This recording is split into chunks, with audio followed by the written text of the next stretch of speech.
get my drink because, you have to have your drink in frame, at least for the first frame. Absolutely. Because if you don't, are you even drinking? They don't know. They never know if we're drinking unless we tell them. Unless they're watching on YouTube. Yeah, that's true. We're drinking. We are drinking. We're drinking. You've been drinking. I have been drinking. It was a big day. It was a big day. Tomorrow's a big day. A lot of big days coming up. Got a beach trip too. Yeah, we do got a beach trip coming up. Do you like our intro before the intro? Yeah. Just our ramblings before we introduce the. If it's good, I usually leave it in. You leave it in. Yeah. If it's like garbage, then I'm like, fucking cut this shit out of here. Sometimes it's garbage. Sometimes it is garbage. Was it garbage last time? I forgot. Last time was the. Last time was the suit episode, wasn't it? Absolutely. Yeah, we didn't do one last week, did we? Then 2 weeks ago. We didn't have the intro before the intro. We had the struggle to get through the intro, which was put in at the end of the episode. Well, I know I put it at the end of the YouTube episode. I actually don't know if I put it on the Spotify or not. So YouTube I'll be honest with you, I haven't listened to them in a while. I haven't. I usually regularly listen to them. I try to listen to the first 15 minutes or so. Well, I listened to a lot of the last one because I just kept laughing because it was so damn funny. We had a good time on that one. Yeah. Have we not done one since the dinosaur episode? I don't think so. Episode? So we didn't do one last week? Was that not last week? No, it was the week before. Hell, I don't know. Because tomorrow's the 30th, and that party was on the 16th that I had to do the dinosaur costume for. So what did we do on the 23rd? Did we not do one last week? Hell, I don't know. Did we not? We don't even know what we do anymore. The ramblings of old men. old men officially. With no memories I can announce now the ramblings of dad brains. Dad brains, yeah, dad for brains. real. Yeah, it is what it is. It is. I guess I'm going to earn a few more gray hair in my beard. I've got some. I've lost most of my hair. Yours is lighter than mine, though, so it's less noticeable, but there's definitely some in here. Yeah. It used to, mine's like pretty black, though, so you can see my white hair pretty. Yeah, when it's it is what it is. That stress will get you. Dad stress. Dad stress. Officially, it's dad stress. It is what it is. Hey guys, welcome to the Sip It and Rip It podcast. My name is Nathan, here with my co-host, as always, Zach. We are hanging out, drinking some drinks. Yeah. You had a few drinks? I've had a few drinks. So I had my gender reveal today. So out of nervousness, I had some crazy punches of my mother's concoction that I spiked with some Bacardi. I had about half a dozen of those. On about my fifth beer now. So that was crowd anxiety, largely. Mm-hmm. That was what that is. Not really. Obviously, I knew I had a baby coming, so that nervousness is knocked off. But I'm at an age where I just don't do well in a group of 20 or 30 people, and that's about how many people were there. Yeah, it was pretty crowded. I would have rather it been like a full-fledged crowd of people I didn't know than 20 or 30 people I felt like I had to entertain. Yeah, it's a little stressful. Yeah. That's one of the reasons why I would rather stand there and just have a singular conversation than I have to bounce around. Yeah. It just takes a lot out of you. It does. Exhausting. I am drinking Shanky's Whip with a little bit of simple syrup and chocolate bitters. Currently, I'm drinking a Trim Tab Paradise Now, which is excellent. We've talked about that before on the podcast. And I already have a fucking headache. I have like a pre-hangover because I've drank and sobered up and drank and sobered up and drank and sobered up today. So. It's going to be rough. Back of the head hangover. And I have a powerlifting meet to coach tomorrow. Fortunately, with a fellow beer drinker, so he'll understand when I get there. Yeah, for sure. Yeah, and I got pushed back an hour, so I get another hour of sleep tomorrow. Hey, why did you get pushed back?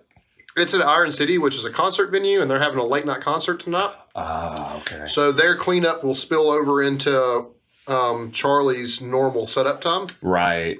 So they're having to push it back an hour to accommodate the concert. That makes sense. And I don't know who's playing, to be fair. But yeah. Generally, it's a big name at Iron City, though. Yeah, Iron City's pretty popular. Yeah, so probably something cool. But maybe. That is what it is. So that's what we're drinking. What about gym this week? Man, I had a great week at the gym. You did? As far as my squat, bench, and deadlift, I did not have a great week at the gym in the sense of consistency, because I went Monday, Tuesday, and then did not go again until Friday, which I normally go Monday through Friday, because of something going on with my neck. It felt like a crick in my neck, upper back, which you helped me a little bit with some stretches. Yeah, we found some stretches. Sandy was dealing with the same thing. We found some stretches that do that. And it definitely helped. Like, I know it's not there anymore. Like, I don't even notice it, but it was like lingering, and I'd do the stretches and it'd ease up a little bit. And then throughout the day, it'd kind of like start nagging again. Do you find that yours comes back at night? Because when I have a crick in my neck, it comes back. Because I'm a side sleeper, it typically gets aggravated at night. Yeah, that's fair. I roll around a lot. Where I fall asleep, it could be on my back, it could be on my side. I never really know. I sleep on my right side primarily. I fall asleep that way, and I could end up on my back, but mostly it's back and right side. Yeah. So I think it's I just roll around so much, man. It's whatever sleep I get, like whatever I fall asleep in is what I get. That's fair. But as far as my squat, bench, deadlift, I went in on Monday and got 545 for 8, which was huge. That projects me at 680, which the goal is 700. And we know now that, especially with you being in a heavy weight class, you probably are closer to 700 anyway, right? Yeah, for sure. That generally typically isn't too accurate, especially for us bigger boys. Yeah, so 700 pretty likely to be there on meet day, assuming everything goes right. Plus, I still, like, I'm not even done with my hypertrophy block, not even starting my meet prep. Yeah. So, like, there's still plenty of time to get stronger. And then bench press, 345 for 8, which was also great. These are all PRs. I've never touched this weight for that many reps before. Puts me at, I think, 430 for my bench press.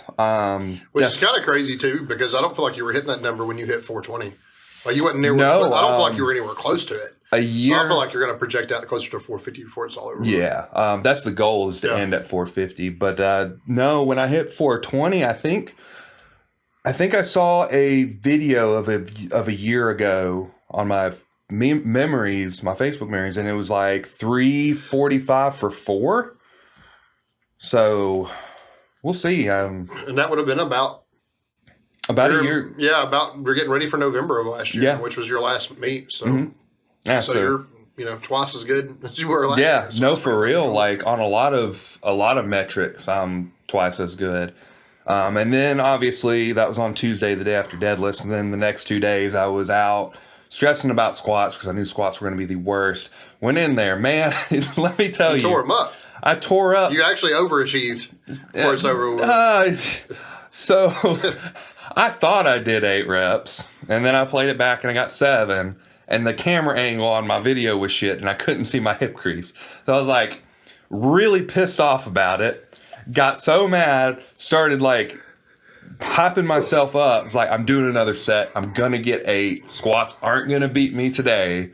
So I got up under there, did my set, racked it, so pumped, flipped off the bar, walked away, watched the video, and it was 7 reps again. But you got 2 sets of 7 at what would have been your top single set of 8. Yeah. Yeah. So, I mean, I feel like, and every single time I knew I had another rep in me at least. Like, I still had more in the tank when I ended each set. So I have to ask, did you end up doing your drop set since you had to double up that day, or did you have to skip them? I don't do drop sets on my 3rd week. On your 3rd week? Yeah. So on my 3rd week, I do 1 set, and it's my top set of the month. I got you. And that's peak week, basically. Yeah, it's basically peak week. I hit my 1 set, and then I go on and do my accessories, and I'm done for the. Cool. So you didn't like have to do 20, 30 more reps afterwards? Yeah. No. No, that probably would have been a bad idea to go after it again if I was going to do drop sets. But since I knew it was just 1 more set, and I knew I could handle another set just based on the way my body was feeling and how, like, where my mind was at the time, I knew I could do another set. Didn't know if I was going to get all 8, but mentally I was prepared to fight for all 8. And man, basic math's hard when you got 400 pounds on your back. Sure. Absolutely. So that was my week. Yeah, so mine, I started over with strong lifts 5x5, just like I said I would last week. Humbling, less than 2 plates on the bar for everything but deadlift. But I survived a 3.5 squat frequency this week. Would have been an even 4 had I gone today, but because of the gender reveal, I didn't get to go today. So, I'm squatting basically 4 times a week and survived it. No pain. I got some strange news from the doctor that my hip labrum may be healed, that's news to you. Yeah. I'm getting a second opinion on that because normally that is not something that heals itself. He said that the pain I'm feeling is probably just arthritis and then tendonitis left over from the IT band injury, which seems to be consistent with how I feel. That being said, the only thing I can think of that I could have done to have healed it, I've not taken any peptides, but I did run several cycles of human growth hormone in 2022. The only thing I can think of is maybe I just have an impingement now and the growth hormone healed the labrum. So that would be the only... I'm going to get a second opinion about it because even that's rare. But the imaging I got done at my doctor's office last week said there's currently no labral tear, which is...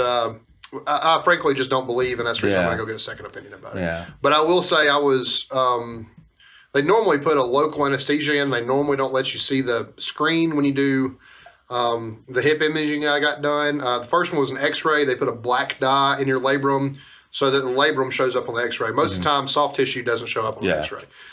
So they put that dye in there so it's obvious. It turns black. Like it literally just sets like a gasket, like a round gasket or O-ring around the head of your femur is what your labrum looks like. And they inject dye in that so it turns black so you can see the ring around the head of your femur.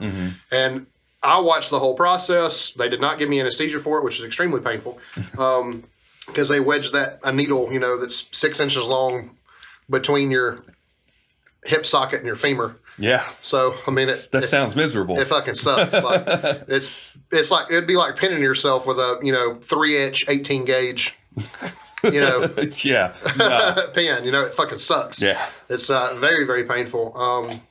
But I watched that whole process and I watched the first time they did it and there was a very obvious tear in it the first time they did it.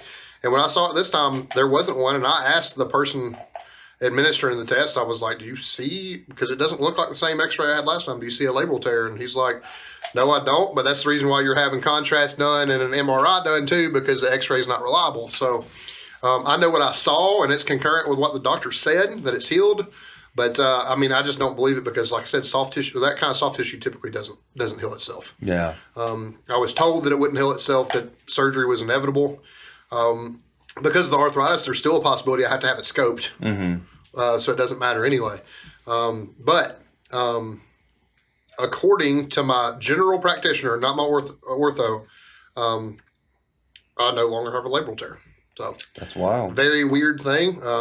I'm hoping he's right, but I don't expect him to be right. Right. So since you mentioned it, because first thing I thought of was, I wonder, did you take any like BPC or TB500? No, the only thing I could think of, and I thought about it, ran through all that in my mind. The only thing I took was human growth hormone. Yeah. And I took, me and you discussed it because we ran something similar when we were on it. I took 2 IUs a day the first 2 times I ran it. The third time I ran it, I took 3 to 4 IUs a day, depending on what I could afford. So... yeah, that is the only chemical I've ever taken that could, and it's not common, but it could have been capable of healing it. Yeah, that's really curious. Would you try and take TB to see if it would heal it? I've heard. I think that I think now that if they say it's better and still torn, I think it might be worth it. Yeah, because if HGH improved it, then I think it's. So there's very real, and it's really good news, but there's very real possibility that, despite it being in the same hip, that the IT band issue was a separate issue completely from the labrum. Yeah. Which is good. Yeah, no, it is good. It's crazy though to think about that. It's literally, if my doctor is right and the labral tear is no longer there, you're talking about literally 1 in a billion. Yeah. Yeah. We're talking, which is not my luck. No, it's not. It's very much the opposite of my luck. Maybe that's just maybe I should have bought a lottery ticket on the same day I had that imaging done. But that is not my luck. So I have to have a second opinion because I just don't believe it. Yeah, that's really. Because I live with pain. I'm in pain now. I'll be in pain when I go to sleep tonight. I'll be in pain when I wake up tomorrow. Yeah. So, squats feel good. They feel better. They're sub 200 pounds right now. They're 185 for a 5x5. Which everybody knows I'm throwing through the ceiling, I can do jump squats for 185. Yeah. I can probably do a 24-inch box jump with 185 pounds on my back. So they're not heavy, but they are pain free, and that does mean something. Yeah. So that's probably the most important thing, at least right now. Bench press is real stupid because my bench press has gotten really, really strong, and I went ahead and started. I didn't want it to outgrow everything else, so I went ahead and started over on it too.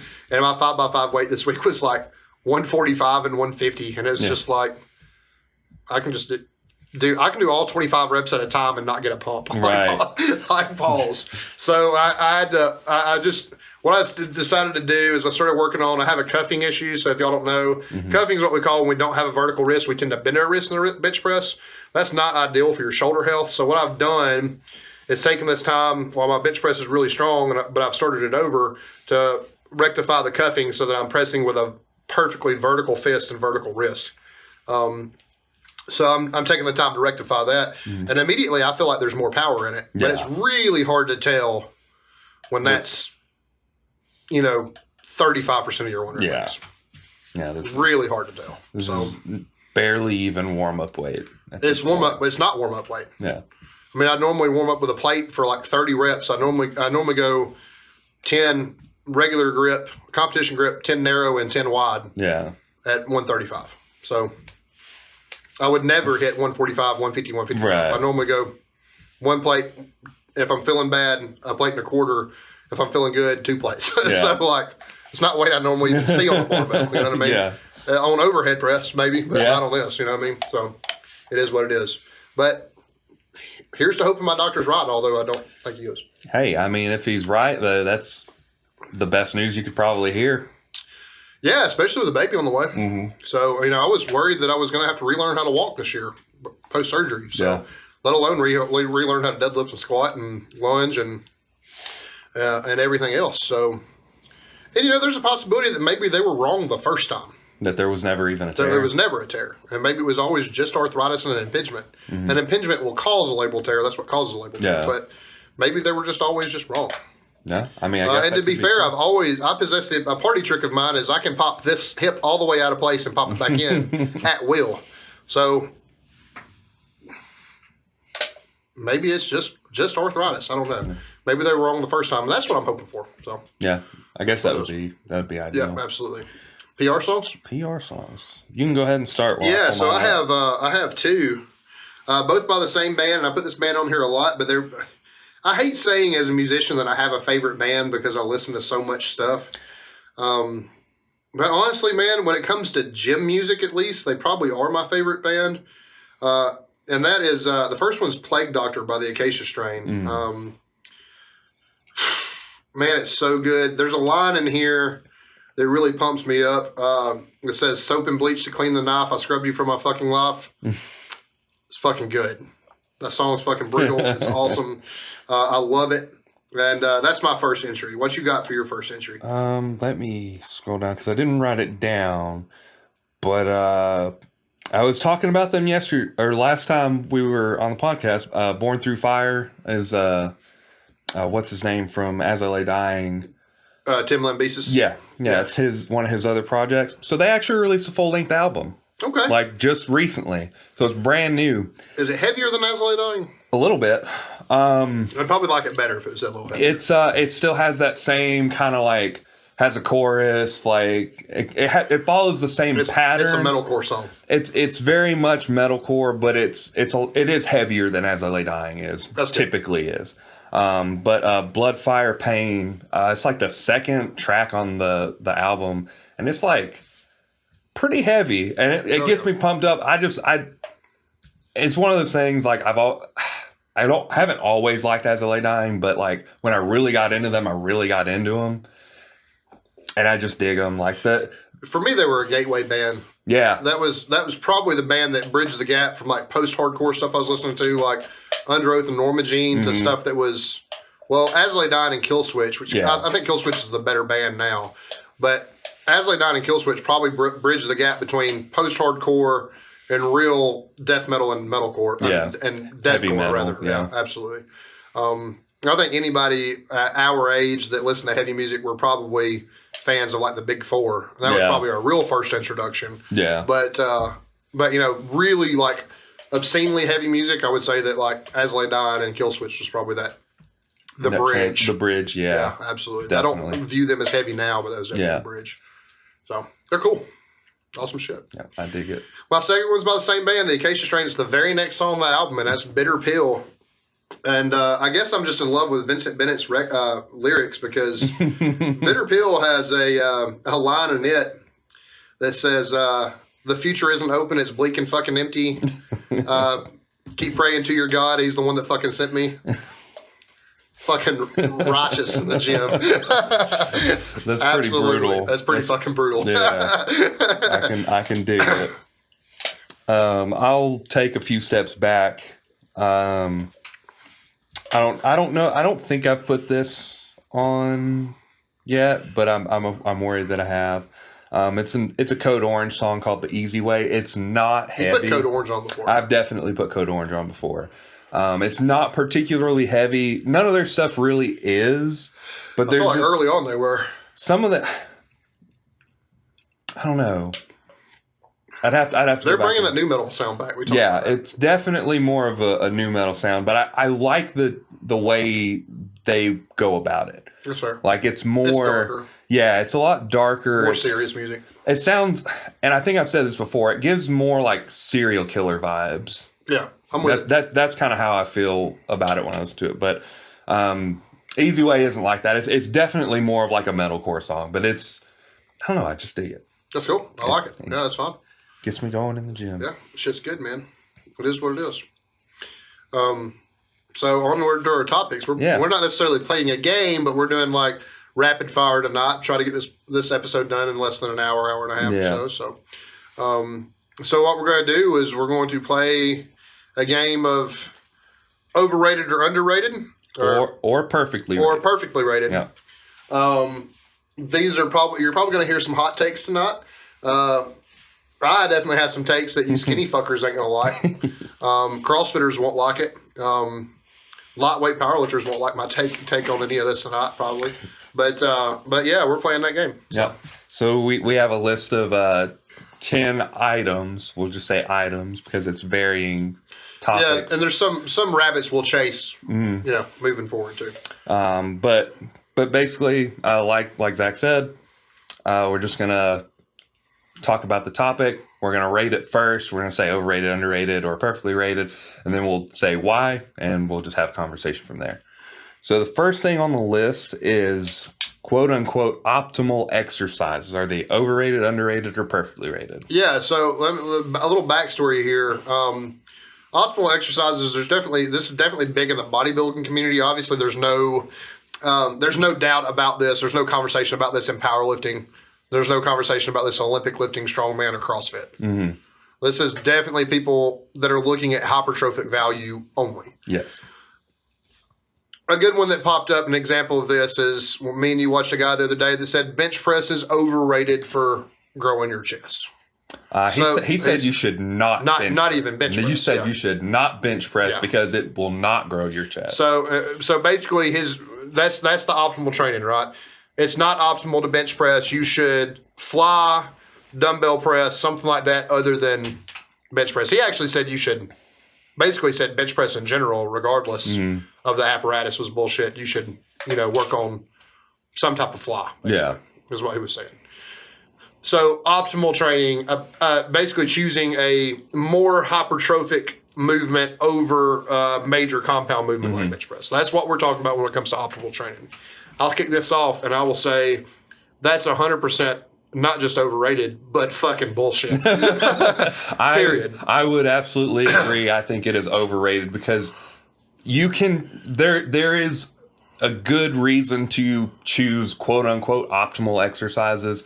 There are certain reasons why you should, like you said, bodybuilding. There, if you have a particular muscle that you have to hit and you have to hit it just right, and it may be like in bodybuilding, say your upper chest hasn't grown quite as much as your lower chest, so you're trying to even it out. There are reasons to, but that, even saying that, I kind of just like, that's exercise choice. Like you just change to more upper and less lower.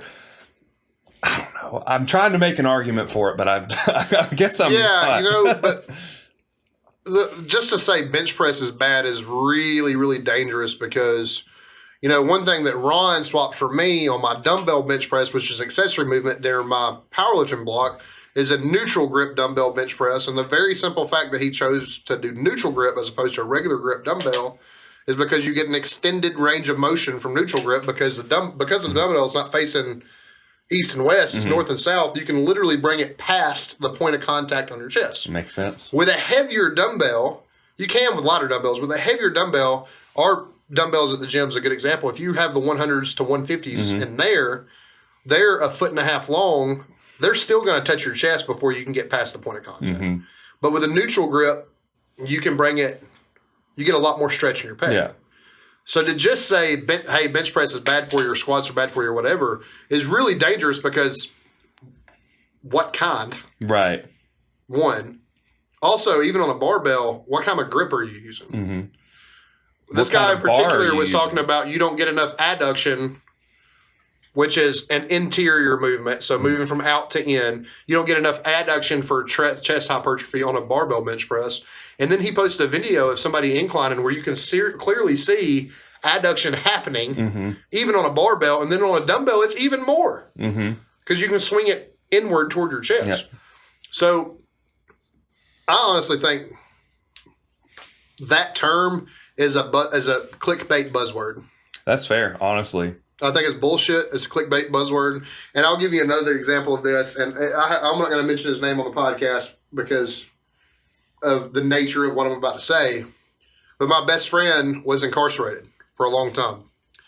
He is the strongest pound for pound human being I've ever met before in my life. And when he got strong when he was in jail. The only thing they had was dumbbells, barbells, and a leg press. Didn't have a fucking cable machine. Didn't have fucking a kick out machine or anything like that. That man is, when I tell you he is brutally strong, he is brutally strong and never could touch anything that was quote unquote optimal. And he would break anybody like that over his fucking knee today. Like, honest to God. He's a brutally strong man.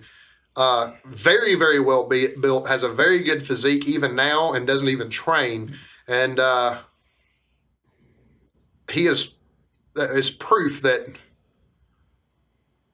what you do matters much more than,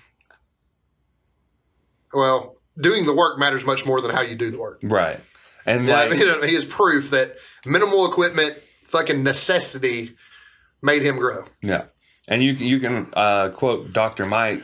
He talks about you won't get the same CNS response from lightweight dumbbell work as you would with heavy or even a plate compound. Yeah, or even like something like any heavy compound movement is going to force your body to grow just because your central nervous system says what the fuck's happening. Right. It's just like it's bugging out. Yeah, it's like what are you doing? I can't handle this. This is super heavy. Yeah. And he explained it as like, you try and do 200-pound dumbbell bench press. Pretty fucking heavy. Yeah. You do it with a bar, it's like, it's not that bad, but you're still moving 200 pounds. Yeah, as a 400-pound bench presser, I'm not pressing 200-pound dumbbells. Yeah. Matter of fact, my limit was probably about 130s for a set of 10. Yeah. Pressed the 100s for about a set of 20. On the peak end of my streak. Yeah. You know what I mean? But you think about this, that's 200 total pounds, right? Yeah. How much could you bench press 200 pounds for? 30? 50 reps. I mean, I did 30 with 225. Yeah. So 50 reps probably. See? I mean, there's just a distinct difference in the amount of total weight you can move, which will trigger a CNS response. Yeah. It matters for growth. It absolutely does. It's the same thing. If the only thing you do for your legs is leg extensions, the only thing, two things that's going to grow, if that's the only exercise you're doing, the only thing that's going to make you grow is more reps or more weight. Preferably more reps at more weight. Yeah. So optimal training is just a buzzword. It's fucking clickbait. Something people want to use to be smart. And that's a fucking real good segue into my buzzword. And what I want to say, and you hear this a lot from the CrossFit community, and that is, and they shit on bodybuilding for this. It's so fucking stupid. I'm trying to reserve my fucking opinion about it. But you hear the term functional training all the time. So my question to you, we agreed the other one was overrated. my question to you is functional training. That term in particular, but it's functional training. So basically compounds only plus, basically major cardio movements, preferably HIIT style, like rowing, running, jogging, calisthenics, stuff like that. Is functional training overrated or underrated? Or rated just correctly? So I'm kind of divided on this one because I think functional training has a time and place. I think there's reasons for functional training. I think of GPP when I think of that, like West Side style stuff. Yeah, so like sled pulls, running, rucking, just anything that's like normal body function, right? GPP. I think that in itself is underrated. Because I don't think enough people actually do. I don't think we do. I don't think we do either. I think I have plenty of room where I could do more functional training. Maybe not right this moment. It's not right in prep. Yeah, because I'm pretty close into powerlifting prep, so I don't think it'd be right. But I do think that being able to move your body in better positions is actually super helpful in powerlifting. And I don't think... maybe it's just because I listen to a lot of Joe Sullivan and Mark Bell, but they're really into functional training. And maybe I probably would have to actually do it to give a real opinion on whether it made a huge impact. But they seem so invested in it that I have to believe there's something in it. I believe that there is, and I'm going to say that it's probably not overrated. I would say that it's rated correctly, leaning overrated because of the fact that it's a buzzword. That's fair. The term itself. Let me tell you something. As an athlete in general, if you don't believe me, you can go look at the fucking NFL. Period. I'm not an Alabama fan. Look at Alabama football when that team takes the field versus the other teams. They are men amongst boys. They are NFL ready when they take the field. Strength is the greatest fucking function. Period. Strength is the greatest fucking function. Period. So I think my problem with the idea of functional training is that most people's, I think me and you know better, Joe Sullivan knows better, Mark Bell knows better, but I think when most people think functional training, they probably think like CrossFit style, to neglect.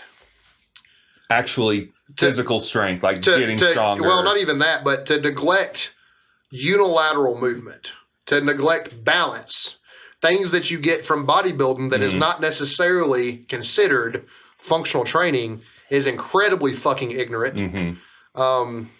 It's incredibly dangerous. Yeah. I can't tell you how many former CrossFitters I've trained that had incredibly weak triceps because they do more pulling than pushing with their upper body, and incredibly weak hamstrings because the only direct hamstring work they do is deadlift. And we know from a functionality standpoint, that's not even that fucking great for training the hamstrings. RDLs are, but a conventional deadlift is fucking not. No. It's a great full body movement, but it's not giving you the hamstring support. I can't tell you how many people I have corrected. We had a friend of ours, she's no longer a friend of ours, but we had a friend of ours that had to have a major tricep surgery because she tore one because it was too fucking weak because she did too much pulling. She did more pull-ups in CrossFit than she did push-ups or bench press or something like that. Right. The lack of body balance, the lack of awareness and unilateral movement is fucking dangerous. And you have people doing snatches and stuff like that, and I love the Olympic lifts. So I think there's very few things as fun or as rewarding as Olympic lifts. But if you don't have good balance in your shoulders, you can't perform a snatch correctly or safely. That's a very dynamic movement. If you have weak rear delts, weak medial delts, and you're performing the snatch regularly, you're gonna fucking tear your rotator cuff. Period. Yeah. Shoulder balance is incredibly important. We know that from bench press. Yeah. And one of the biggest ways to get your bench press up is to have a bigger back. Rear delts and lats. Medial delts are incredibly underrated in terms of balance and shoulder health. And I just think that when you use, I think the actual functional training is much more broad than the way the buzzword is used. Is that fair? Yeah, I think that's so. I think that's the reason I say it's rated correctly, leaning toward overrated because the way a CrossFitter uses the term functional is fucking wrong. Right. Versus the way me and you view functional is probably a more correct, balanced approach. Everybody should have some cardio in their program. Everybody should be doing things that mimic real life sandbag cleans, sled pushes, sled drags, stuff like that. Stuff that you would do that would mimic yard work, basically. Yeah. You know what I mean? I think that has a place in everybody's training. But to say that bodybuilding isn't functional is incredibly fucking dangerous. And the functional crowd leans toward damning that, is what I'm saying. That's fair, because I didn't really know that particular crowd actually leaned that way, because the only information I take regarding functional training is from powerlifters or previous Yeah, when we think about it as like GPP or accessory work. Yeah. But they are saying only thing that exists is some type of, running, some type of gymnastic or calisthenic, and some type of compound movement. Yeah. And that's incredibly fucking dumb. And it's funny, I was remembering an episode of the Mark Bell podcast. I can't remember the name of the man that was on there. He was a previous bodybuilder who got into CrossFit, and it took him a little while to kind of like get good at it.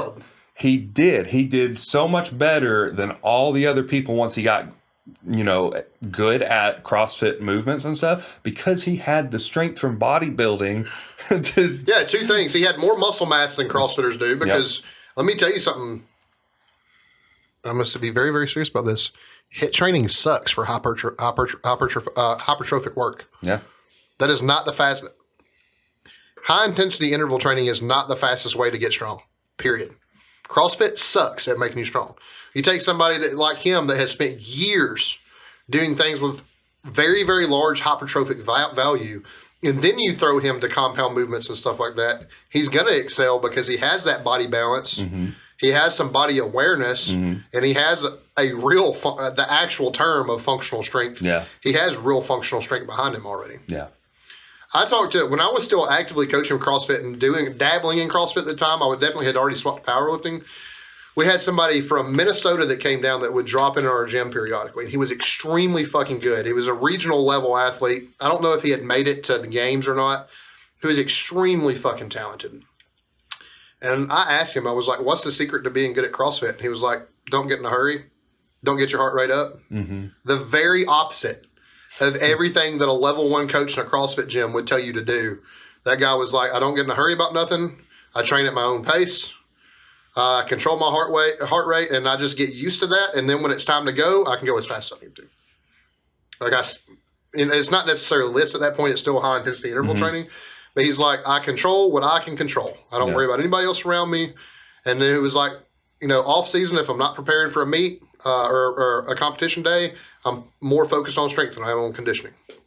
That's because conditioning can happen in 6 weeks. There's a reason why every fat fuck can go from sitting on their ass and they can do Couch to 5K, which is a free app on your phone, and they can go to running a 5K in 6 weeks. It's because conditioning is for everybody. Strength is not. Strength is where you can be conditioned in 6 weeks. It takes you 6 years to be strong. Sometimes longer. Sometimes really longer. But it takes you that much longer to be strong than it does to be conditioned. Mm-hmm. So I just think that the term functional movement or functional fitness is misused, because I don't think there's anything more functional than major compound movements paired with major unilateral and hypertrophic movements. Yeah. Period. I think that's a fair argument. Yeah. So I think it just depends. It's a very contextual answer. Yeah. That's fair though. I think we solved that one. Solved it. Quote unquote solved it. So next on the list we got low carb, carnivore / keto diet.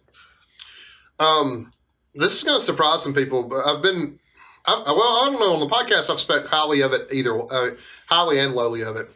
I'm going to say that it's rated correctly. And the reason being, as a personal trainer, that is not the ideal diet I'd put somebody on. Mm-hmm. You want micronutrients that you don't get from those diets. They're definitely heavy on cholesterol. But I'll be honest with you, I've seen a dozen people save their own life. Mainly, the two that come to mind mainly is Albert Wisdom. Mm-hmm. I'm trying to think if Mason did that or not. I don't think he did. Well, you can really take myself. Because initially I did the paleo diet, which is only dropping a sweet potato a day away from being keto and carnivore. I did paleo as the first major diet I did getting into fitness. Mm-hmm. Shaved weight off me, changed the way I felt forever.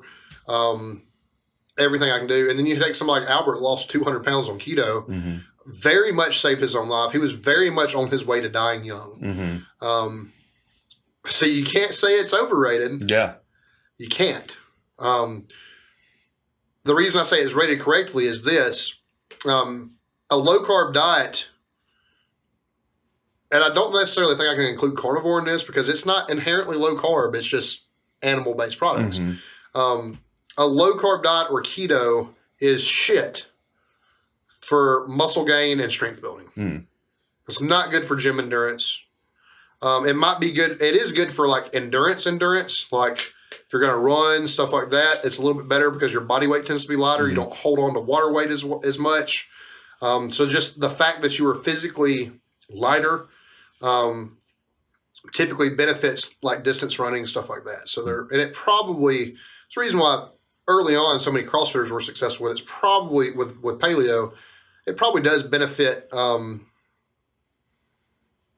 aerobic exercise a little bit more than it does anaerobic exercise. Right. For powerlifting, for bodybuilding, stuff like that, I think it's way overrated.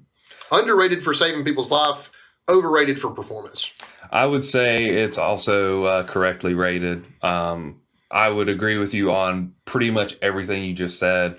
I would say, though, in the terms of like aerobic exercises, there was somebody, and this could be just somebody who's trying to talk a big game or whatever. He was talking about as he became fat adjusted, the endurance kept on getting better. I believe that. So he went from, and he was talking about squats specifically. Now he wasn't going after 1 rep maxes. He was doing sets of, I want to say 10. Yeah. But he just kept on doing sets of 10 over and over and over. And he said, I'm going to stop when I get tired. He said he was in there for 2 hours doing sets of 10 on squats. Yeah. So his endurance was insane because apparently when you become fat adjusted, and this is his, just his experience, not talking about scientific studies. From his experience, becoming fat adjusted made him just able to go for hours and hours and hours. No problems, never felt tired. I feel like I have some personal experience with it. I feel like I agree with that to some extent. Oh, really? I feel like I was never a very good CrossFitter, but I feel like at my best it was paleo or keto. I think he was like on carnivore. My ability to just inherently just handle bullshit was pretty fucking good. Now, much better motor than I have now as a powerlifter. But also, I think the work was a lot lower quality. Yeah, that's fair. To be fair, you know what I mean? I think that's the guy that probably did 20 sets of 10. That's fine, but like, were they all at 135 pounds, or right, even if he was strong, like that's a lot of reps, right? Say it's 2 plates, still not fucking strong. Yeah, you know what I'm saying? Like, I mean, it's still not, it's still not like so. And I think that like when it comes to barbell stuff, especially, there's definitely, and in terms of the amount of work you do, there's a point of diminishing returns. Yeah. Especially as it translates to a 1 rep max.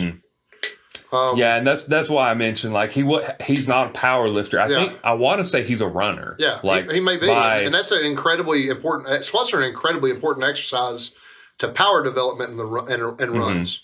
Like if you're a distance runner, 5K, 10K, half or whole, your leg strength affects your pace. Stronger your legs are, the faster pace you're going to be able to carry for a longer period of time. Yep. We talked about this a lot in CrossFit because this is a CrossFit philosophy, but we also talk about it in real fitness, and I hate it for CrossFitters I say that, but in real scientific fitness endeavors, this is something CrossFit got right. Anaerobic exercise can benefit you aerobically, but aerobic exercise does not benefit you anaerobically.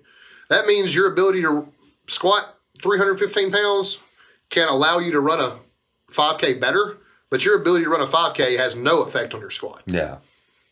So that means, in my mind, that anaerobic exercise, sprints, weightlifting, even HIIT training to some extent, holds more weight than your ability to run a 5K. Yeah. because those things can make you better at 5K, but a 5K cannot make you better at a 1 rep max back squat. But your 1 rep max back squat does affect your ability to run a 5K. Mm-hmm. So, like, I think that's a good way to put it. But yeah, I mean, I think that's consistent with what I felt dieting on doing those diets. Like, I felt like just had more energy. You could go further. Energy was good. I could go handle a lot more bullshit in general. When it's not in a 1 rep max scenario, I think having done that strength training, the only one of the 3 that I've benefited from before, and it was still while I was part time doing CrossFit, was the carnivore diet. I put about 60 pounds on my total in a month. I'll be honest with you, the carnivore diet reduces total body inflammation so much that I think that it was less to do about gaining actual strength and more to do with just feeling better. Right. Because if you feel better, you can work harder. Yeah, because I have done that diet as a power lifter now and did not see any success with it whatsoever. No, the only time I did it was to lose weight, and it definitely impacted my total strength by a lot. Yeah, absolutely. I think that I had just gotten to a point that, because CrossFit's really, really stressful, and so is powerlifting. When you're part-time in each, I think that my body was so inflamed and so stressed out that doing the carnivore diet reduced a lot of inflammation. And it was that 60-pound gain in my total was just because I just felt better overall. It was more to do with an overall well-being than it was to do that it had to do with just getting stronger, if that makes sense. All right. Do you think that wraps it up on the carnivore keto? Yeah, I think so. I think it's rated correctly, to be honest with you. I think that if it works for you, and if you're in a situation where you need some extreme weight loss, I think it's great. I think if you're a strength athlete, it's shit. I think if you're an endurance athlete, you should probably fairly consider it. So we're going to pretty much swap gears entirely on that one and go to vertical diet. Yeah, so I mean, it's almost the opposite. Still a lot of red meat. It calls for lean red meat, preferably game meat, so deer or bison. Chicken up to once a day, fish up to twice a week. Eggs every day, red meat pretty much the rest of the meals. White rice, white potato, 1 sweet potato a day. Eggs, carrots, blueberries, serving of dairy, serving of OJ, serving of cranberry. I think that's it. Serving of almonds. Almonds, yep. Yep. And that's pretty much the vertical diet in a nutshell, and a serving of greens, specifically spinach. Okay. The magic in the vertical diet is that it's low FODMAP, so everything on the vertical diet is foods that don't inherently make people bloat. And as a power lifter, I find it to be very useful.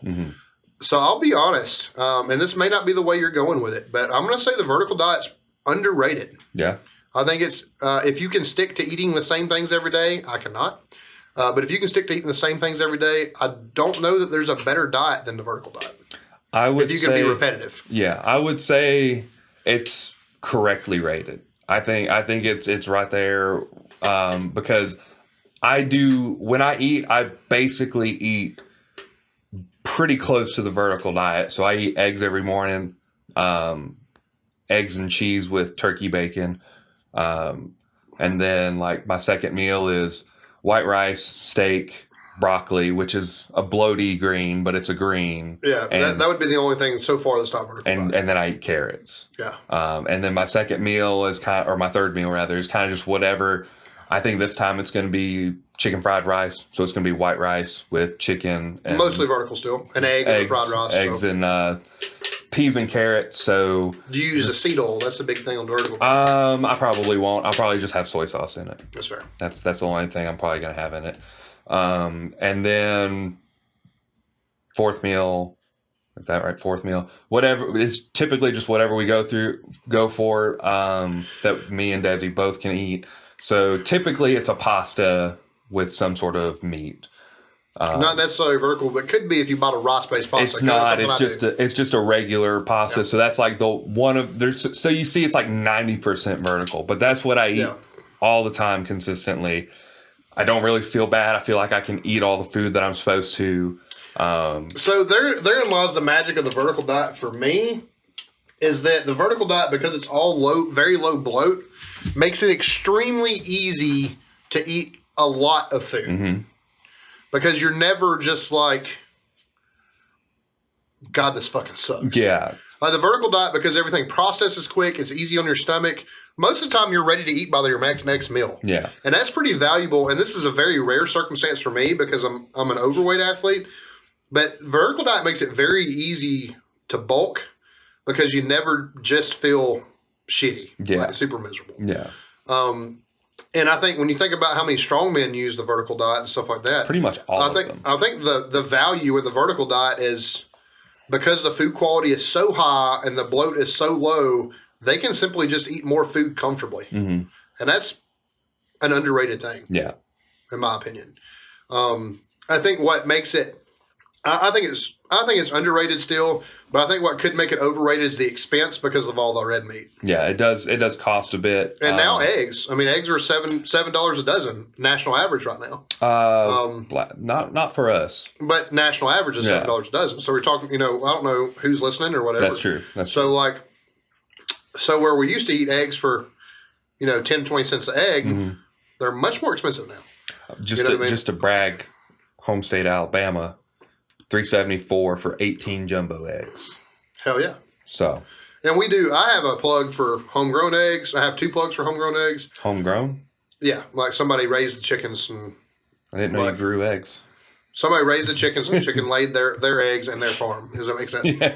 So I do have a plug for local eggs. I wouldn't necessarily have to pay for them. I personally eat less eggs now because my wife is allergic. So it's not typically... I don't typically buy eggs at the grocery store anymore. Yeah. If I do, it's because they've been gifted to me from a local hobby farmer or a local farmer. Right. So, that's fair, though. But yeah, I mean, I think the only thing that would make the vertical diet overrated is probably the expense. Yeah. Especially if you're going to do it like real vertical diet prescription where you're doing either grass-fed beef or game meat all the time. Because Bison's fucking expensive in Alabama. Super expensive. That being said, because of inflation, grass-fed beef's nearly as expensive. So it's about even now. But you're still talking about pretty expensive. It's a pretty expensive diet. Yeah. For grocery bought home cooked meals. I think the only way around the vertical diet not being expensive is you have your own home sourced eggs, since you don't like homegrown, home sourced eggs. And if you bought like both beef in bulk, like, you're buying a quarter of a cow, half a cow, a whole cow at a time, and you're having it processed yourself. That's probably the only way to make vertical diet super budget friendly. Right. But even so, you're looking at, if you're buying like a whole cow at once, that's a lot of money. I mean, that's probably a $1,500 plus investment, probably more expensive, but you're also talking about enough beef to feed you for probably 2 or 3 years. Yeah.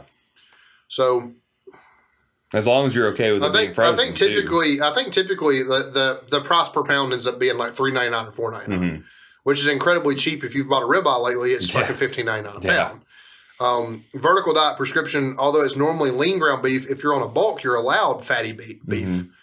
Well, if you're going to eat 2 steaks a day at $15.99 a pound, and if you're like me and you, we're probably eating a pound and a half of steak at a time. We're probably eating at least 20 ounces. It's a pound and a quarter. That's an expensive fucking steak, dude. That's an expensive lunch, even if you're cooking it yourself. So, like, that's the reason I said, if you're going to source your own beef, have it processed, and you're paying that $3.99, $4.99 a pound mark, probably worth it. If you're a hard gainer, like you have been in the past, if you're a hard gainer and you're having to eat fatty beef, vertical diet might not, but just because of expense alone, might not be the thing to do. But I do think it's underrated for performance sake and just general overall well-being. It's fucking awesome. Yeah, I'd agree with that. I still think it's on the perfectly rated just because the expense can get really expensive if you want to go all out. If you do like me and you kind of like budget here and there and you don't do everything exactly according to plan, but you follow it most of the way through, you'll still get a lot of the benefits of being on the vertical diet while not spending a ton of money. Yeah, I mean, honestly, I think if you want me to be honest, the value of the vertical diet is the low FODMAP. Yeah. You can eat low FODMAP food without eating the vertical diet. But low FODMAP as a powerlifter means that you're not bloated when you put your belt on and you go deadlift. Yeah. Or you don't have heartburn when you go to deadlift or squat. Yeah.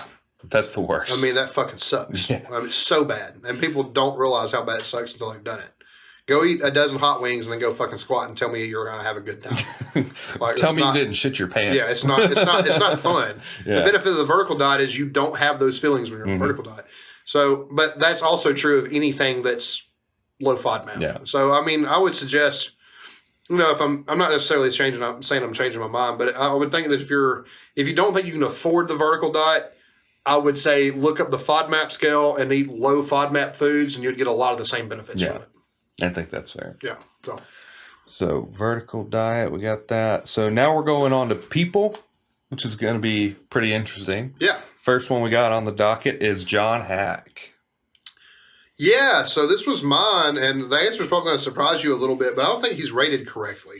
Think he is rated correctly. I think he is rated correctly. I don't think he's overrated or underrated. And this is one of those topics that's going to have a little bit of a side quest. John, pound for pound, is the strongest man on the planet. Yeah. No doubt about it. I think that his skill at his body weight, I think his ability, especially to bench press, is probably underrated for him. What's overrated for him is the fact that he's a lightweight lifter and is nowhere close to being one of the best totalers on the planet. Period. The guy totals 2,200 pounds, which is outstanding. But there's 100 guys in heavier weight classes that total much heavier. Yeah. So that's the reason I say there's aspects of his game that's overrated and there's aspects that's underrated. I think that's fair. Probably the best bench presser on the planet, pound for pound, at least. Yeah, definitely. I mean, not even pound for pound, he's one of the best bench pressers on the planet. Because you think even like, I forget his name, TD Sims? Smash. TD Smash is his handle. I don't remember his... Thomas Davis is his Thomas name. Davis, yeah. So what does he press? He's pressed 600 for a double or a triple, I think. I mean, he's a 700-pound bench presser in competition. Right. But he also weighs twice as much as John Hack does. But you think about that, though. John Hack's pressed, 606 in competition? Yeah, I believe that's his 220? top. Yeah. I mean, he's outstanding. So, but you think about that, that's 100 pounds? He's a 900-pound deadlifter. Yeah. I mean, he's a very, very... I do think, if you're going by dots alone, I do think he's the best in the world. Yeah. My view of powerlifting in total, and this is the rabbit right here, is I do think at the end of the day, totals speak louder than dots do. And I think if I gave the crown to the best powerlifter on the planet, it's Dan Bell. I knew you were going to say Dan It's Bell. not John Hack. John Hack doesn't total 2,500 plus pounds. It's true. Dan Bell does. And let me tell you something about Dan Bell. He's still relatively light to other super heavyweights. What does he weigh? He's probably 350, 360. Yeah. I mean, there's guys, you think about Julius Maddox, the best bench presser in the world, but he's probably 450. Think about strongman, in the 400s. Yeah. Shit like that. Dan Bell's the greatest in the world. Next behind him is Jesus Oliveras, period. 2 super heavyweights. I think if you ask somebody on the street, what is the sport of powerlifting, it's that body type and those men that they point to. That's not John Hack. I mean, that's fair. And I do believe in the natural order of things. And this is a cheesy thing now. It's a cliche, but there is no Dots or Wilkes in a jungle. Period. I don't care how much you like a lion. An elephant's still the king of the jungle. It's still, there's no comparison. Right. Period. I don't care. A gorilla can lift 100 times its body weight. Big fucking deal. It's still a fucking elephant. Yeah. It is what it is. You know what I mean? Like, I honestly just don't think there's a comparison. I don't think it's the same world. I think it's awesome that he's as good as he is. I admire him so much. But I think as powerlifting exists as a sport, Dan Bell is the best, not John Hack. Are you ready for mine? Yeah. John Hack is correctly rated. Correctly? I'm more happy about that than... I say correctly. Yeah. I think that there's... like I said, I think that if you're going by dots alone, you're probably going to be the greatest of all time. Period. Yeah. I agree. I agree with basically everything that you said. The only reason, I think there is a little bit more value in dots than you're giving.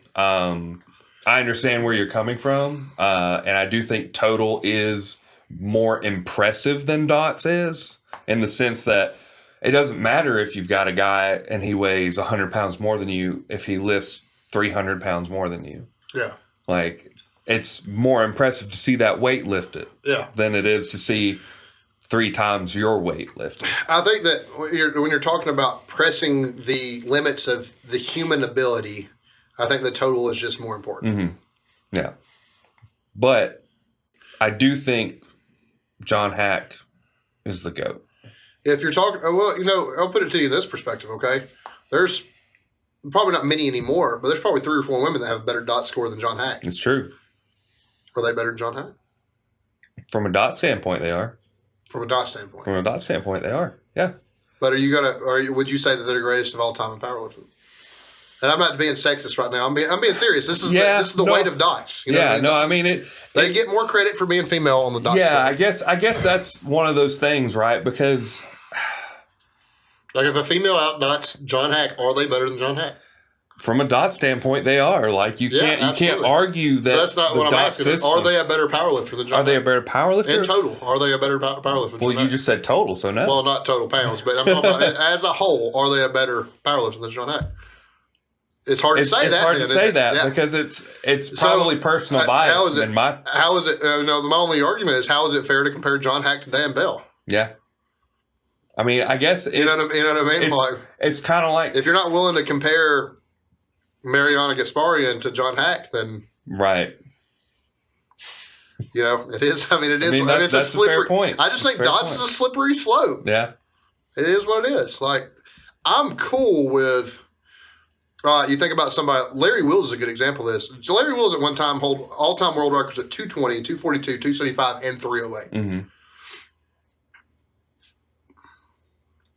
I think there should be conversation about maybe Larry Wills being the best of all time. I mean, that's a lot of those don't stand anymore, but he did it over multiple weight classes, right? Yeah, so huge totals across multiple weight classes. I mean, I don't know, man. I mean, that guy's somebody that did it across, numerous. And I know that John Hack technically has now. He was an IPF, drug-free IPF athlete before before he turned what I would consider to be actually pro. Because I don't believe the IPF is pro. It is what it is. People suck my dick. I don't fucking care. You ain't competing for money, it ain't fucking pro. Period. That's fair. All there is to it. I can point to 100 examples like that. You know what I mean? I just think if you're not willing to give one of the ladies the credits because their dots is better than John Hack, then John Hack's dot score shouldn't make him better than Dan Bell. That's fair. That's a fair argument. And like I said, no dots in the jungle, baby. I mean, I don't know. I can't really argue with it. Like I guess I think he's correct. I do think he's the GOAT, and I do think he's correctly rated. I don't think anybody can. I do think pound for pound matters at the end of the day. I do. I don't know. I think in terms of what the sport is, true powerlifting, I think I have to look at somebody like Jesus or Dan Bell. Yeah. I don't know. I guess at the end of the day, it's like comparing apples to oranges, right? It is, but I mean, you're talking about a singular sport. It is a singular sport. I guess when you're looking at I don't know. It's like the problem is it's like comparing the 85 Chicago Bears to the fucking 2012 Seahawks. Do you think the 85 Bears really could play with the modern day Seahawks? No. No. Science has gone so much further. Science has gone further. They're bigger bodies. They're faster. They're bigger, faster, stronger. Everything about them is better than the 1985 Bears. Right? But you always have an old man that's like, well, 85 Bears is the best football team ever. Fuck no, it ain't. It's the same thing. I mean, the same thing. I made this point about Michael versus LeBron. Everybody has a warm, fuzzy feeling about Michael Jordan and LeBron somehow the enemy, but science alone says LeBron's a better basketball player than Michael Jordan was. It's almost that big of a comparison to compare different different weight classes to different weight classes. It's night and day. It's like I'm a Steelers fan. I love Terry Bradshaw. Those guys smoke cigarettes and drink beer at halftime. They're not Ben Roethlisberger and James Harrison. They're not. They're not. Sorry. I like that too. That gives me the warm and fuzzies, but they're not the same fucking football team. It is what it is. It really is to me almost that different. But for me, when I think about what powerlifting was to me when I started, when I didn't really know anything about it, is men like Dan Bell and Jesus Oliveras that made me think, God damn, this sport's fucking awesome. Yeah. I don't know. I think the total matters more. But That's Dan fair. Bell's correctly rated because, I mean, he's not Dan Bell, but John Hack is correct. He's correctly rated too. Yeah. John Hack's correctly rated because he is that fucking good. Yeah. I guess it boils down And he's done to, it at multiple weight classes. Yeah. He's really good at the sport, but he really doesn't. He's really never taken advantage of a really heavy body weight either. No, he hadn't. But, be honest with you, do you not think that's somebody that's maxed out his frame as about as good as anybody can? I think he could, if he wanted to go any heavier, I think he could go to the 242 class. He could, absolutely. He has a tall and thin frame. I think he could. But he has a lot of muscle on He him does. for 220. No, like frame-wise, he's built like He me. has a great physique. Like, it's very similar in structure to the way I'm built. Yeah. He's just a lot leaner than me and hell of a lot stronger than me. So I feel like if I feel comfortable walking around at this weight, he could too. So I do think he could make it to the 242 class. And if he was 242, who knows what he could do? I'll say this though, and I think you know this, and maybe you haven't personally experienced this yet. There is a point of diminishing returns specifically on deadlift, which is John Hack's bread and butter. Being heavier does not necessarily benefit your deadlift like it does squat and bench. Yeah. Your squat and bench will go up if you're heavier. Mm-hmm. Deadlift, it gets hard, especially if you're a conventional puller. It gets hard to get in position when you're fucking fat. Yeah. Well, I don't think he would. He wouldn't be. He wouldn't but be a like, heavy 242. It might be enough to affect leverages. Maybe. Me and Ron talked about that too. I mean, like, I feel like my deadlift leverages were better. I'm 275 now, less than. But, like, I just competed at 308. I feel like my deadlift leverages are better when I'm a lighter person. Mm-hmm. I feel like I'm a better deadlifter when I'm 250 to 275 than I am 275 to 300. So you're talking about just a single weight class jump. It makes a difference. Yeah. So, I think you could be good at 242. I think you're probably right. But, like, I'm just saying it's hard to tell until, he's 242 and he's grabbing a deadlift bar. And, truthfully, I think that even if it didn't benefit his deadlift, it would benefit his squat. It would benefit his squat, which is probably his weakest lift. And if his squat bumped up 200 pounds. It's only a 100-pound difference between his squat and his bench press, right? Yeah. Yeah, so somewhere around there. Do you think he hasn't swapped to low bar because let me tell you something. Seeing him, he's got an ugly squat. Yeah, it's good. It's a good squat because it's strong, but it ain't pretty. Do you think he just doesn't swap to low bar out of stubbornness, or do you think it just doesn't feel good to him? It's got to be because like when you watch him squat, he's like, God damn, that guy needs to be squatting low bar. It's got to be a comfort thing, right? You know what I mean? To watch him squat high bar. Like, it's got to be that it just feels uncomfortable shifting to low bar. Like, that's the only thing that makes sense, because why wouldn't I feel like he's somebody that very obviously his leverages look better for low bar. Yeah. I don't know. I think he's a really good squatter. He's an excellent squatter. He's obviously, we're talking about him. He's the best power lifter by weight in the world. Dude's got kind of an ugly squat. Yeah. And I think it's because of the high bar thing, to be honest with you. Yeah, I mean, that's fair, too. His leverage is similar to mine. I put 100 pounds on my squat shift into low bar, so... Yeah, I mean, but you do what you're strongest at. Yeah. Maybe he's just simply stronger at high bar. It could be. Still ain't, like, super pretty. But, man, his deadlift and bench is fucking outrageous. That's what carries Deadlift wins, though. So, that's what wins championships, period. So... It is what it is. All What's right. next? After John Hack, we've got Lane Norton. Me and you were actually surprised. You actually listened to more of him on it. Me and you were split on this. I think that he's underrated. Yeah. Underrated because the masses are fucking stupid. And there's plenty of people that have just so much dogmatic bias about fitness and diet in particular. They're just unwilling to listen to the man. Mm-hmm. If we had some type of great awakening and people just realize what he's talking about is scientifically proved to be true. Like, he doesn't give you any bullshit. And if he does, he rectifies it and tells you, hey, I might have been wrong about this. He'll come out and say, hey, this new science suggests that maybe I was full of shit. Yep. He has done that before, This guy, yeah, he has done it. He's got a track record of correcting himself. Mm-hmm. This guy is 100% science-backed, 100% correct about nearly everything he fucking says. And if he doesn't, he's willing to go back and correct himself. There is not that degree of honesty anywhere in fitness. No. Anywhere in fitness. So I think he's underrated for that reason. But I think he's underrated because people are just so fucking dogmatic about shit that it just doesn't matter. we talked about keto earlier. That's a hot topic on Dr. Lane Norton's pages. Okay. Veganism is a hot topic on stuff like that. Those diets work because they put you in a calorie deficit because you exclude an entire macronutrient group. Yep. They don't work because carbs are bad or because protein is bad. They work because you have put yourself in a calorie deficit because you have naturally, by choosing not to eat those things, you have naturally put yourself in a calorie deficit because you've excluded an entire macronutrient group. That's the reason why those things work. Can you overeat on a vegan diet? Yeah. Can you overeat on a keto diet? Yes. Probably a little bit easier to overeat on a keto diet. But it's at the end of the day, it's calories in, calories out. But if you read his comments, either direction, people were like, fuck no, this doesn't work. Veganism is the best thing that ever happened to me, or keto is the best thing that ever happened to me, or this is the best thing that ever happened to me.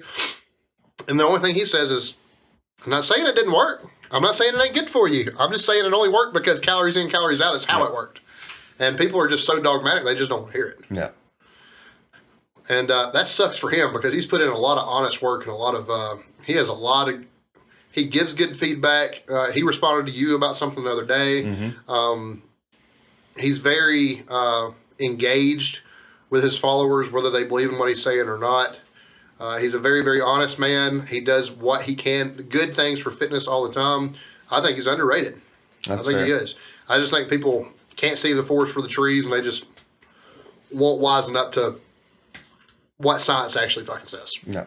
And that's really fair. I would say he is correctly rated, leaning towards underrated, primarily because everything that you just said, he's super honest. He is extremely smart, and he goes by the science. He always does his best, and he explains things really well. One of the things that he does in his videos, and I find it entertaining, but a lot of people are off-put by, is how aggressive he is and how he can be, like, people could see him as being absolutely an asshole because, like, he will straight up say, this guy's a fucking idiot. Like, he will straight up say that. He's like, watch this video. This guy's a fucking idiot, and here's why. Like, he gives good information. He explains it well. Yeah. But he also does have an air about him that could be taken as extremely mean, and people are off-put by that. Yeah, I think that people are probably off-put by it, but also people have a problem.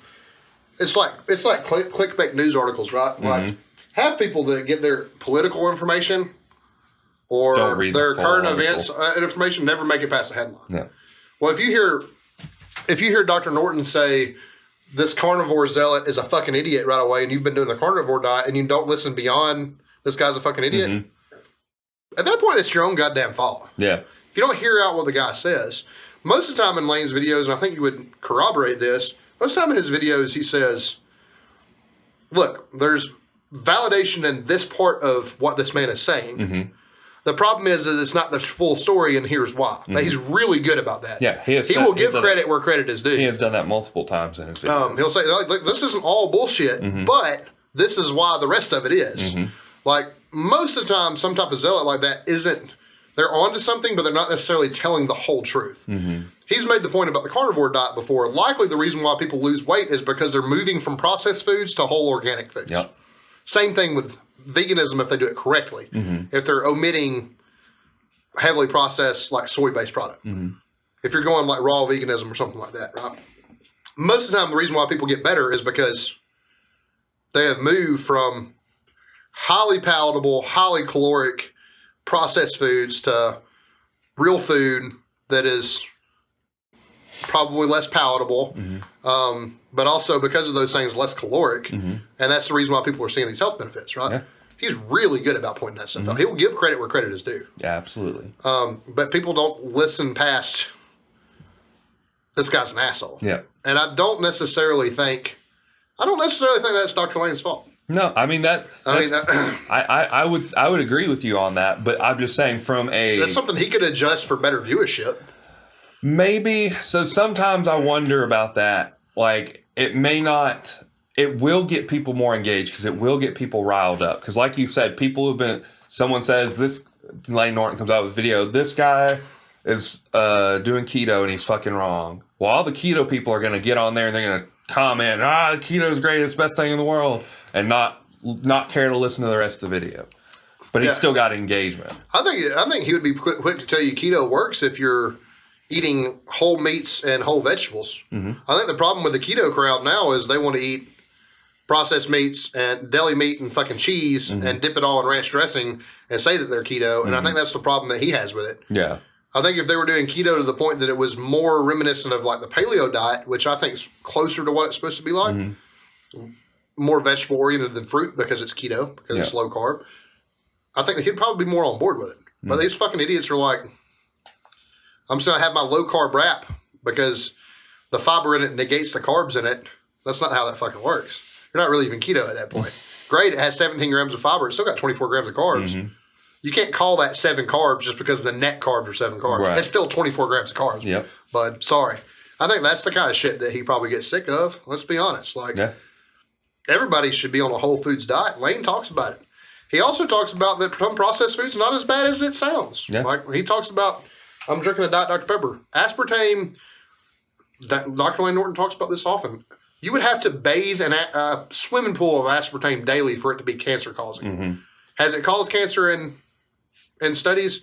Yes. But the amount of it was so fucking extreme, you couldn't drink enough. You would you would die of overhydration before you would see any cancerous effects from aspartame. But you have these aspartame zealots that are like, your body processes it just like sugar, or it's cancer causing, or this or that and the other. No, the fuck it's not. Like, so he's really fair in every direction. But I think he'd be the first to tell you that a lot of these things, especially if it promotes whole foods, it's fine. It's just no reason for the zeal. You know what I mean? There's no reason for, like, I've heard him say before, if he were going to do one of the extreme diets, he'd probably be vegan before he's carnivore, because your micronutrient base is probably broader. That's fine. I don't agree. He don't agree with vegan diet. I don't either. But like, the reasons he points out for that, perfectly fucking honest, perfectly fucking fine. I don't disagree with it. It is what it is. I just think that he's so. First of all, I do think that you're probably right and that he's a little aggressive. But I think that he's so honest and comes from such a good place because he really wants to do well by people that. And there's so much of the opposite in fitness. There's so much just dogma in fitness that I think that he just does find a way to rub everybody the wrong way somehow. Except for the people that like him. Except for the people that like him, yeah. I mean, at the end of the day, calories in, calories out, it's all that matter. Did you hit your protein goal? You hit your protein goal, you're retaining muscle or building muscle.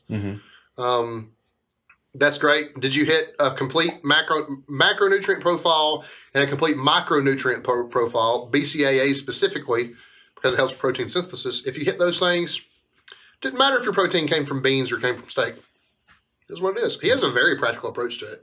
And I just think that, if people wasn't so clickbaity and didn't just pay attention to the first 15 seconds of something, I think they might lean my way and say that he's underrated, probably. So, and you might be right on that. But, also, he's primarily known for his he has a PhD in nutrition, I believe. It may be, is it sports nutrition or is it just nutrition in general? I thought it was actually a little bit more complicated than that. Was it? Some type of special I thought it was like organic chemistry or some type of biology, to be honest with you, which is a little bit more finite than. It may be a nutrition. I don't know, but I mean, he has a doctorate. Yeah. In the field of fitness, basically, and somewhere in nutrition, fitness, somewhere. Like that. And that's primarily what he's known for, but he's also a power lifter and competes. And has competed and won in natural bodybuilding. I didn't know he bodybuilt. Yeah, absolutely. But I believe it. He has competed and won in natural bodybuilding shows. So he's, a best of both worlds guy. I think he consults and does diets for some major CrossFitters. So he has a very, very wide view of, very, very wide lens of fitness in general, and can get people, including himself, dialed into a really, really, really strong degree. Like, I mean, he has a very, very, not just scientific approach, but a very practical approach to things. He's a very smart man. I think he's a superhero. That's one of my favorite people in fitness. That's fair. I don't have anything bad. I've never heard anything that made me say, I really try to keep an open mind about this stuff, but I've never heard him say anything that made me think that guy was an asshole. Yeah. I am aware that he pokes fun at people. He does. And maybe that rubs people the wrong way, but. Some people, I'm sure it does. It's the fucking internet. Get over it. Like, dude, like, I mean, you can. If you are looking to be offended on the internet, you'll fucking find it. Yeah. I think people do. And I think that's just what they want. But I mean, the fact is he doesn't even, half the time he doesn't even give opinions about things. He only gives facts about things. Mm-hmm. Based on scientific research that he has read or and hell, the man will tell you, hey, this is scientific fact, but these things have worked for me before. He will admit that different things than what he even teaches has worked for him in the past. Shit, there's more than one way to skin a cat. He's aware of that. But he's trying to lay out facts and dispel and get rid of false information and dogma. Yeah, and that's one of the things I like most about Lane Norton is that he's very quick to... Fitness superhero. Yeah, just point out like, man, you've been listening to this guy, you probably shouldn't because he's an idiot. This is why. I think that... the same reason why I like him is one of the reasons why people Lane's don't like him. I think Lane's really good at really good at this. But I've said it on this podcast before. There are no absolutes in fitness. Anytime you hear somebody, Liver King was a good example of this. Dr. Sean Baker, who I actually kind of admire to some degree, who's a carnivore specialist, is like this. You hear a lot of keto fanatics that are like this. Anytime somebody's talking about fitness or nutrition in absolutes, you should be instantly. CrossFit's plagued by it. We were talking about that earlier, like shitting on bodybuilding and stuff like that. Yeah. Anytime anybody talks in absolutes and fitness, it's a very fucking dangerous thing, and it's probably not correct. Yeah. At least it's not correct all the time.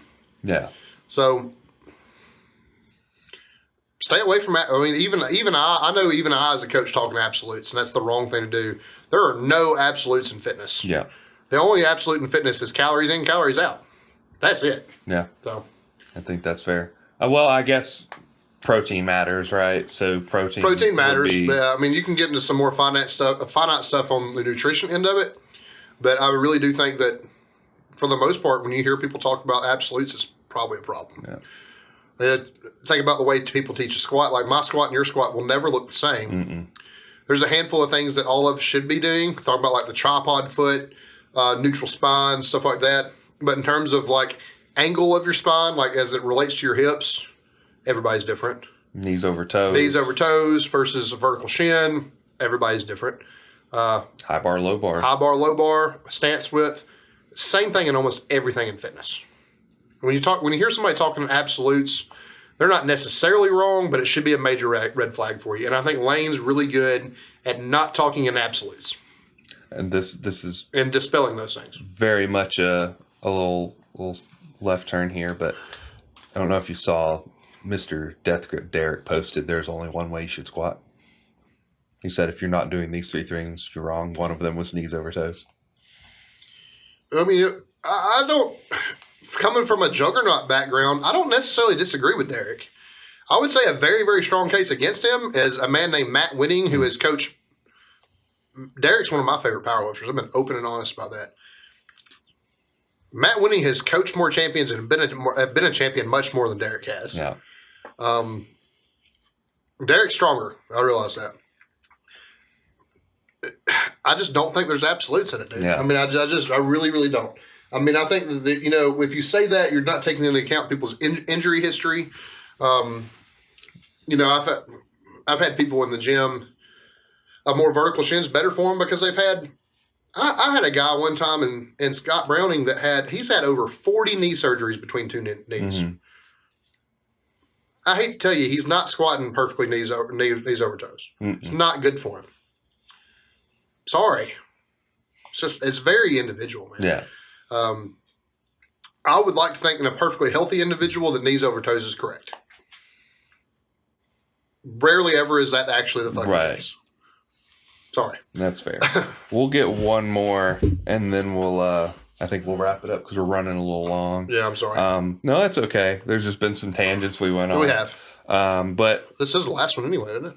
No, we had like 4 more, but oh, my bad. We'll just do just do this last one. I think it'll be pretty quick. Dr. Mike Israetelli. Dr. Mike Israetel. He is underrated. He's super underrated. He is becoming more polarizing, especially to the bodybuilding community, because that is not a community that traditionally across the board supports a full range of motion. Mm-hmm. But science supports a lot like Dr. Lane Norton. Mm-hmm. Dr. Mike is very, very good at removing his own views of things and saying, scientifically, we know that a fuller range of motion is better than a partial range of motion. Mm-hmm. Boy, that is a fucking polarizing thing in bodybuilding. Yeah. I will say this from a practical standpoint, and we've talked about this before in the past, the work you do is better than the work you don't. So if you do a max effort set of 10 on bicep curls at a full range of motion, and then are able to do 5 more at a partial range of motion, that probably does have more hypertrophic value. Actually, I know it has more hypertrophic value than just the set of 10 at maximum effort. So we know that partials can be beneficial. Take, for instance, the opposite, though. If you're going to do 15 bicep curls at the same weight, like I said, for 15 reps at a partial range of motion, that does not have as much hypertrophic value as 10 full range and 5 partials. Mm-hmm. Period. It doesn't. I don't know why people get up in arms about it. And let me tell you, that guy's bigger than most people that are going to bitch about this. Yeah. This guy's 5'7" and 240 pounds and absolutely fucking yoked. He's pretty lean. I hate to say, unless your name's Chris Bumstead, he's better than you. Not just smarter, but probably a better bodybuilder than you. Jared Feather's pretty big. But I mean, that's still the same. Same group, but yeah, same school of thought, stuff like that. Jared's an amazing bodybuilder. I don't know how he's not bigger than he is. In terms of the power, in terms of the bodybuilding world, I don't know why he's not a bigger name, because his waist to back ratio is fucking insane. He has a huge back, and I swear to God, he's got a 28-inch waist. Yeah, and probably has a 50-inch chest. I don't know how he fucking does it. I mean, he's huge. Yeah. Yeah, Dr. Mike's way underrated. Yeah. I mean, that knowledge, I think, because of RP's presence RP has a huge presence in dieting across the board for bodybuilders, for powerlifters. CrossFitters use the RP app. I think because of RP's presence, more and more people are going to buy into what Dr. Mike says. Mm-hmm. Especially new lifters more and more are going to. I think the people that are against Dr. Mike will drop by the wayside eventually. Yeah. I think they're going away. Yeah. I think that's an old school thought. I think it's dying. So I do think he's underrated. I think he could get to the point that he's rated correctly. Yeah. I don't think he's ever going to be. I don't think that's a man that's ever going to be overrated, because I do wholeheartedly believe in everything that man says. Yeah. I think he's incredibly smart, and his personality is really just like easy to enjoy. And he's not Dr. Lane. He's not super abrasive about it. No, he is really, honestly, super nice about everything that he says. And boy, one of my favorite things about Dr. Mike is his absolutely super polite way, but his absolutely total, complete and utter scientific, knowledge-based destruction of Joel Seedman is the best thing I've ever heard before in my life. Yeah.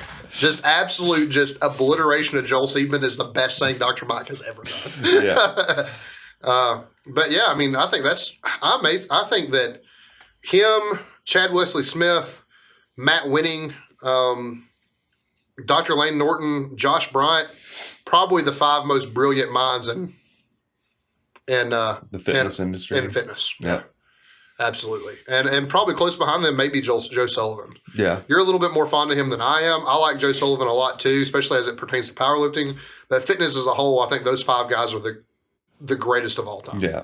That's fair. In terms of what they contribute to the industry and everything like that. Yeah. Matt Winning in particular does more for awareness and the scientific side, and contributes more to the community than almost anybody does. Yeah, because he also helps train, I think, firefighters, any type of paramilitary, special forces groups. Mm-hmm. He is largely responsible for the entire armed forces rethinking on the PT standard.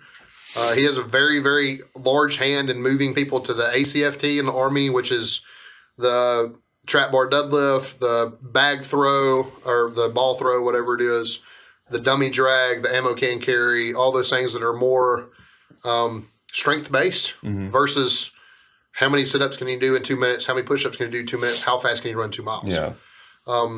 He'll tell you that a better soldier is the better stronger is the stronger shoulder.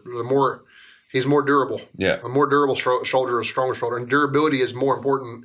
Your lack of, your ability to go do your job without being injured is incredibly high valued compared to somebody that isn't. And I think that, I just think he's done so much for the community. All those guys have. So, I mean, that's where I stand on all of them. It is what it is. Yeah. But Dr. Mike, brilliant. Yeah. Brilliant. Probably do one more. Yeah, we can fit one more in, and I think I want to do the WSM one, to be honest with you. Yeah. Since he's the next one, so Mitchell Hooper. Mitchell Hooper went in World's Strongest Man. Yeah, absolutely. I think he's a great athlete. I think he's awesome. That being said, I think it's overrated that he won it. One, because he's not American, and I believe the World's Strongest Man title belongs to America, period.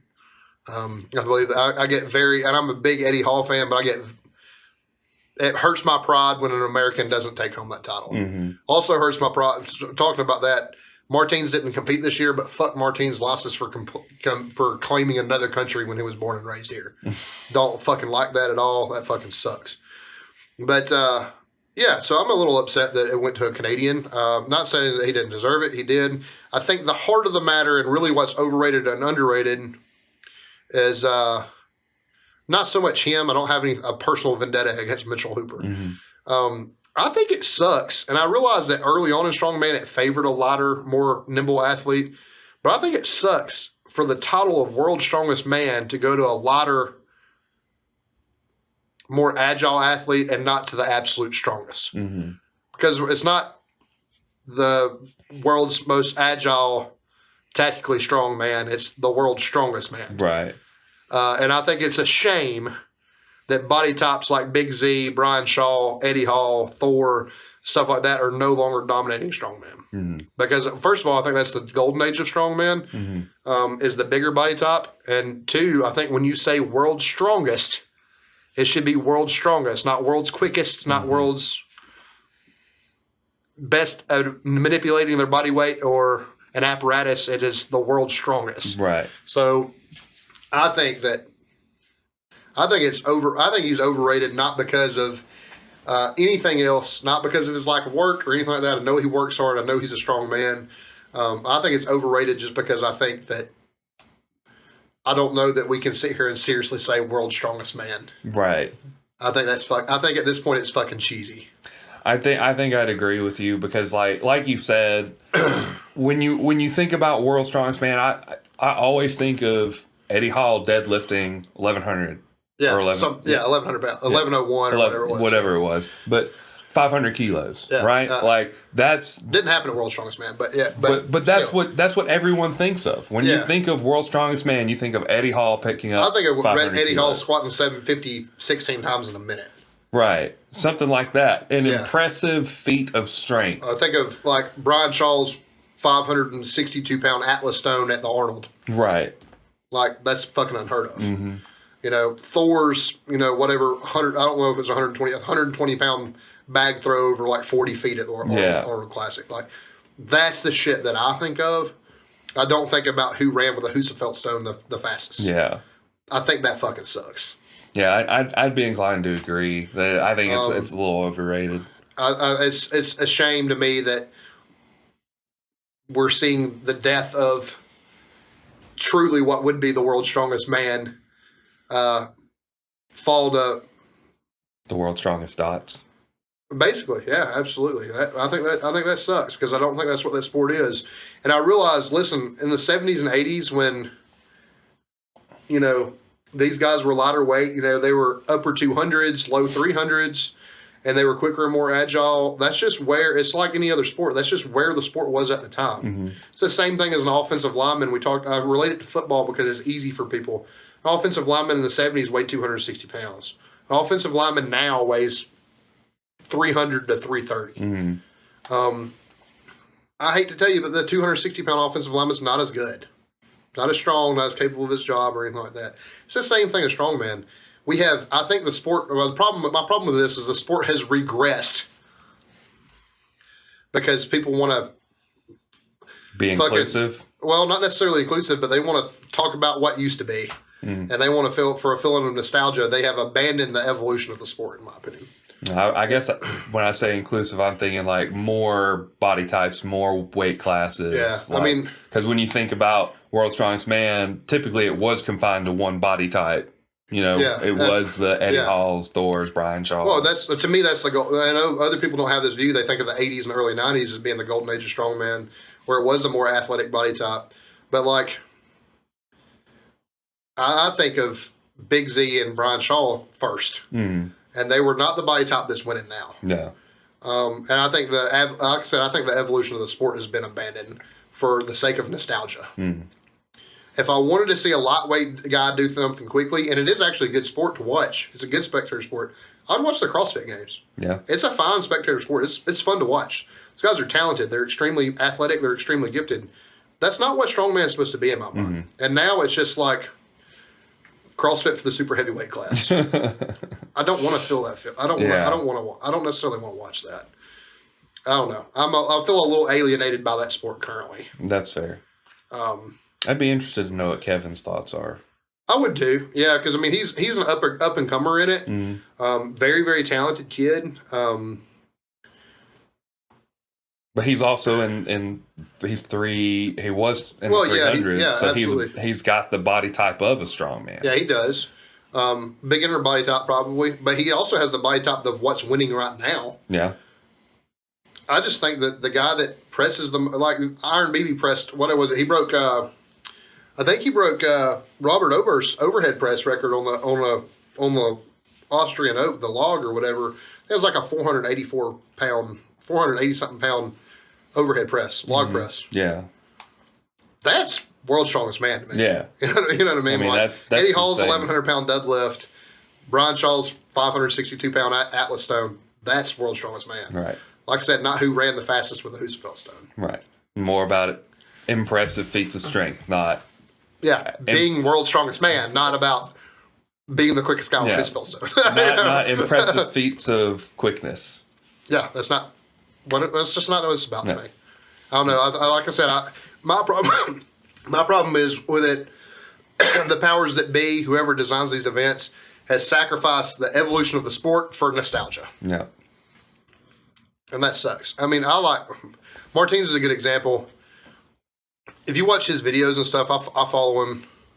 If you watch his videos and stuff and follow his training logs, he's not even close to Brian Shaw or Eddie Hall or Thor or anybody like that. Doesn't compete. Can't compete with them in deadlift. Can't compete with them in throws. Doesn't have their shoulder strength. And that guy's won it before. He was like the first, like when it started trending downward toward athletic body types, he was the first guy to win it. It's like, this just isn't it, man. Right. it just ain't it. It's just not. It's not the same sport. It ain't. And I think that's what sucks. And I know there's probably some strongman fans that would probably vehemently disagree with me, and that's fine. But I like I said, I think that they've sacrificed evolution of the sport for nostalgia. Yeah, I'd agree. That sounds about right to me. Just is what it does. And you got to prepare for the unknown in that sport, because you don't really know what events you're going to do until several weeks out at best. And I understand that, but like to have events that favor a smaller athlete, like I said, in my mind, it's just not world's strongest man anymore. Yep. End rant. Yep. Both agreed. Overrated. Yep. Strong man, world's strongest man. Get your shit together. So fix your events. How does an alchemist please his wife? How? Elixir. I wish I had one off the cuff, but I don't. Damn. Always got to pull up old dad joke. Dad says jokes if I can get my phone to work. Oh man, let's see here. Dad, what's the joke of the day?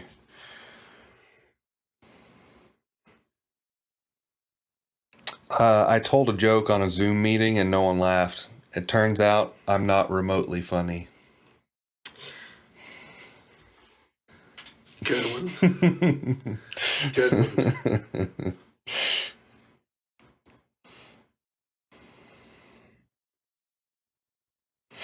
You know why God created Adam before Eve? Why? He didn't want any advice on how to do it. That one's solid. I'm going to be stabbed in my sleep tonight. You might just put some fucking Clorox and a combination of Clorox and ammonia in your CPAP. Just watch you fade. I better not slowly. wear it. It is what it is. All right, guys, that's it for tonight. We ran a little long. But there's a lot of rants in this one, so we're sorry. That's right, but it's okay. Well, You're gonna have to be okay. You ain't got a choice. Yeah, you already listened to it. It's If you too made late it now. this far, don't forget rate us 5 stars on Spotify. Subscribe to our YouTube. We're on TikTok, mostly just posting clips when I am not lazy and actually do it. Follow us there if you want. Maybe one day we'll actually do some random TikTok shit. We should find some like. We're never doing screwball and vanilla protein again. Let's do that much. We should find I'm out some. on that random TikTok shit. No, we should find some like TikTok challenges that are total bullshit and do them. That'd be funny. As long as they don't involve screwball and protein powder, we can do whatever you want to, buddy. Let's like find the trendy like girl dances, and we'll tie up our shirts. We're working and on wear our girl some- dad status. Is that what it is? Yeah. We should do a tutorial on how to paint your toenails, which I have no clue how to do, by the way. It might be funny. Me either. I'd probably just give up and just dip my whole toe in paint. I just Yeah. As powerlifters, I'm not even sure I can bend down to do that. We might have to paint each other's toenails. That's enough. I have a thing about feet. Yeah, we're out on that one. Bye, y'all.